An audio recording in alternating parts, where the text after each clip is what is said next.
केवळ भारतातील नाही, तथागत गौतम बुद्ध केवळ भारतापुरते मर्यादित नाहीत, हा संपूर्ण जगाचा वारसा आहे. जगद्गुरु श्री संत तुकाराम महाराजांच्या शब्दामध्ये जर सांगायचं म्हटलं तर देश काळ वस्तू भेद मावळला, आत्मा निवळीला विश्वाकार, विश्वाकार रूप धारण करून तथागत गौतम बुद्धांनी मानव हा केंद्रबिंदू ठरवून काम केलेलं आहे. त्यामुळे हा संपूर्ण मानव जातीचा वारसा आहे. हा संपूर्ण जे जे भेटे भूत ते ते मानिजे भगवंत, हा वारसा म्हणजे तथागत गौतम बुद्धांचा वारसा आहे.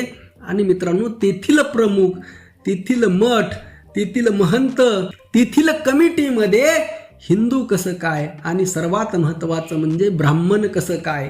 कारण डायरेक्ट हे जे आंदोलन सुरू आहे, या आंदोलनकर्त्यांनी डायरेक्ट ब्राह्मणांचं नाव घेतलेलं आहे. त्यामुळे त्या डायरेक्टर बॉडीमध्ये, त्या ट्रस्ट